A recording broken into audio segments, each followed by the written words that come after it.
At cruising altitude, the soldier sat with his back pressed against the cold aluminum frame, flight helmet on, ears dulled by the constant roar of the engines. Outside, the sky was fractured by successive blooms of black smoke. Each cloud marked the detonation of an anti-aircraft shell, scattering tens of thousands of steel fragments within a radius of roughly 50 feet. The aircraft shuddered with every blast. Rivets rattled. The air inside the compartment was dry and thin, each hurried breath scraping raw against the throat. Rivets rattled. The air inside the compartment was dry and thin, each hurried breath scraping raw against the throat. The air inside the compartment was dry and thin, each hurried breath scraping raw against the throat. He looked through a small window and saw another aircraft in the formation take a direct hit. The left wing caught fire first, then the fuselage broke apart. There was no loud explosion, only the instantaneous disappearance of a mass of flying metal. Debris spiraled downward. No one spoke. His hands shook uncontrollably. He had to clamp down on the auxiliary control to keep from slamming into the sidewall. When the helicopter descended into a hot landing zone, heat radiated upward from the ground like a furnace. Heavy machine gun fire tore through the air, leaving short streaks of light. 23mm anti-aircraft rounds ripped into the earth, dust and stones spraying against the aircraft's skin. The sound of metal being struck echoed through the cabin like hammer blows. The smell of propellant mixed with burning oil, thick and sickly sweet. One man beside him retched into his jacket pocket. When the minigun opened up, its rate of fire, 6,000 rounds per minute, produced a continuous vibration. Tracer rounds cut across his field of vision. Colored smoke grenades briefly obscured the ground before dissipating. He ducked his head, shoulders hunched. Time stretched into something undefined. His body sagged with fatigue, hands numb, mind emptied. Every movement became mechanical, performed only to prolong existence by a few more minutes. At 20,000 feet, the nose section of the B-17 vanished in a single brief blast. The aircraft's front was simply gone. Outside, air flooded straight into the fuselage, pressure dropping instantly. Key temperature inside plunged to between -40 and -60 degrees Celsius. Wind approaching 200 miles per hour slammed into the crew, compressing their chests and tearing breath from their lungs. Facial skin went numb within seconds. Eyelids froze shut. All sound was shredded by the continuous shriek of wind. He lowered his head, drove his heels into the floor, and gripped the steel framework. Bare metal flash froze, bonding to his gloves. Small fragments of shrapnel, still hot, embedded themselves in the walls, leaving black scorch marks. Each exhalation crystallized into frost inches from his face. A man ahead lost his footing and struck his forehead against the frame, blood flowing. It congealed into a dark crust after only a few heartbeats. No one moved to help. The opening where the nose had been revealed a pale, empty sky. No horizon, no visual anchor. All sense of orientation dissolved. His stomach clenched, his jaw trembled, teeth chattering uncontrollably. When the scene dropped to lower altitude, the same man, the same body, was placed into a different space. The helicopter banked hard to evade fire. The door gunner hung half outside the aircraft. The monkey strap cinched tight across his waist, transmitting recoil straight into the pelvis. Centrifugal force dragged his body outward. His arms went numb from restraining the weapon. Hot air from the ground surged upward, carrying the smell of propellant, burning oil, and damp dust. A rocket-propelled round skimmed past and detonated behind them. The shockwave rattled the helicopter violently. His ears rang. Vision blurred for an instant. Rivets clattered. The soldier tightened his grip, shoulders contracted. A teammate slipped, his entire weight dropping onto the strap. It went taut, scraping against metal with a dry, shrieking sound. There was no stable footing. The floor vibrated continuously.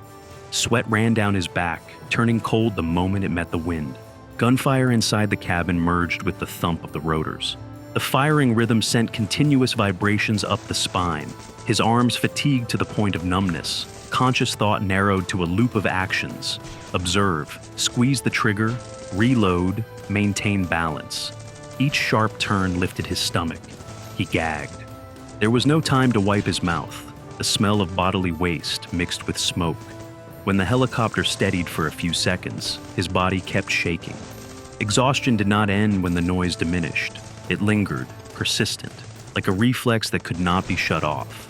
The soldier stood behind the M60 machine gun mounted at the door, both hands on the grips, shoulders braced against the frame. The weight of the weapon and the ammunition box provided a sense of stability. When he fired, the dense rhythm transmitted vibration through his arms into his chest. The sound drowned out everything else. Tracer rounds streaked toward the ground, carving visible lines. For a few seconds, he controlled a zone dozens of meters wide. The sensation was brief, compact, mechanical. It vanished with the first impacts against the fuselage.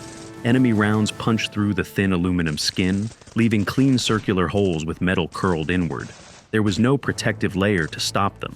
Shards of metal ricocheted, slicing into the thigh of the soldier behind him.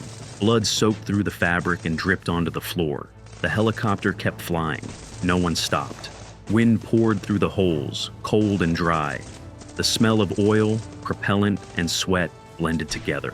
In that moment, he understood that the distance between himself and the ground was held by nothing more than a thin, vibrating structure. Firepower no longer meant safety. Every burst of outgoing fire also exposed their position. When the helicopter banked sharply, his full body weight dragged sideways. The safety strap snapped tight. Abdominal muscles clenched reflexively. His heart raced, irregular. His hands trembled, but did not stop. An explosion ahead jolted the cabin violently. One man was thrown from his seat and struck his head on the floor. He did not move. The pilot issued a short call over the radio. The helicopter descended. The door opened wide. Hot, humid air rushed in, carrying the smell of earth and smoke. The soldier saw a body lying motionless near the landing zone. There was no time for discussion. A decision was made within seconds. He unclipped and jumped while the helicopter was still hovering low. The impact sent pain shooting through his knees. The rotor noise faded. Sporadic gunfire echoed from a distance. He hauled the wounded man onto his shoulder. The weight bent his back. Blood from a stomach wound seeped through clothing, warm and viscous. Breathing shortened. Vision narrowed. The ground ahead seemed to tremble from strain. When he looked back, the helicopter was gone. The engine noise shrank and disappeared. The space became hollow. No supporting fire, no masking noise, only heavy breathing and insects. He stood motionless for several seconds, disoriented. His hands shook harder, his stomach twisted with nausea. He lowered the wounded man and pressed his hands over the injury to stem the bleeding. Blood pushed through his fingers, soaking his wrists. Time stretched without definition. Every small sound triggered a startled response. His body sagged with fatigue, but could not relax. His eyes scanned constantly. His mind processed only what was necessary. Breathe, apply pressure, listen. Any sense of control was gone. There remained only a single exposed body, fully vulnerable, attempting to keep another alive in an unprotected space. At the door gunner position, soldiers knew the number passed by word of mouth. An average life expectancy of 5 minutes in active engagement. It was never spoken aloud, but it lived in shortened movements in the way he tightened his safety strap and checked his feed tray. Each time the helicopter entered a fire zone, his body reacted before conscious thought. Heart rate spiked, hands sweated, breathing became shallow. Rounds striking the fuselage formed an irregular rhythm. He measured time by the vibration of the floor. On the flying fortress, fear took a different form. At high altitude, when flak detonated nearby, fragments tore into the compartment. A man standing beside him collapsed instantly from catastrophic injury. There was no scream, no further movement. Blood spread across the floor and froze in the cold. The space was cramped. There was nowhere to evade. The living held their positions. Hands trembled, but the task continued. The brain logged the scene as data, then shifted to the next action. Another kind of fear arrived when the oxygen system failed. Pressure dropped. The mask no longer delivered sufficient air. The soldier felt his head lighten, vision dim, fingers tingled, then stiffened. Breathing slowed without intention. There was no sharp pain, only a rapid onset of drowsiness. If unnoticed, the body would cease responding within minutes.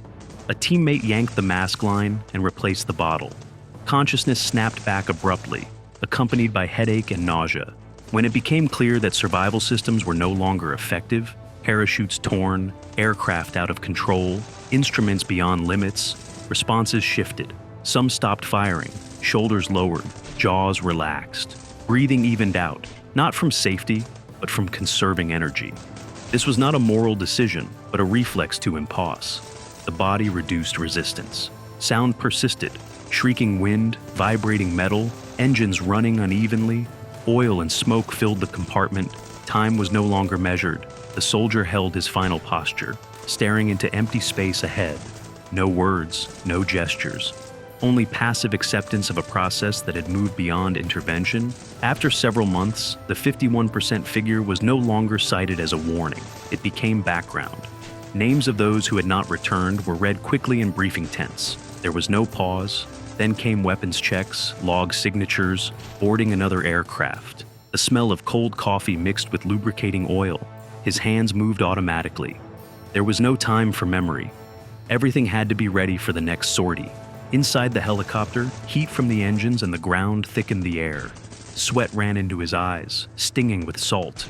Ears rang from the rotors. When the door opened, jungle appeared as a dark green mass in motion. Sporadic fire came from beneath the canopy. The gunner raised the barrel, sweeping along indistinct movement. There were no clear shapes to confirm, only shifting patches and sound. He squeezed the trigger according to training. Rounds left the barrel. There was no immediate feedback. The helicopter kept moving. Target discrimination was no longer a separate step. It was compressed between speed, noise, and fear. Each bank tightened the stomach. Eyes struggled to keep pace with the motion. The brain reduced questioning to maintain balance. Risk was accepted as an operating condition. When they landed, boots hit the ground. Knees trembled briefly, then steadied. No one looked at each other. Additional armor was issued. Heavy, rigid plates that strained shoulders and restricted movement. They were called chicken plates. The term spread quickly. When worn, metal clinked. When removed, backs felt lighter, but colder. The name did not change function, only self-perception. No one argued. Each man decided whether to wear them. A teammate took shrapnel in the arm. Blood flowed steadily, not spurting. A bandage was wrapped tight. He stayed at his position. There was no visible reaction. After the mission, the bandage was soaked red. No one asked questions. Rest time was brief. Engines started again. The familiar vibration returned. Desensitization did not arrive suddenly. It accumulated through explosions, through name lists missing voices, through repeated motions. Hanging outside the door, strap biting into his waist, wind tearing past, he no longer considered outcomes. Only the steps required to maintain balance and continue remained. Under such conditions, endurance ceased to be a choice. It became the default state required to survive one more rotation.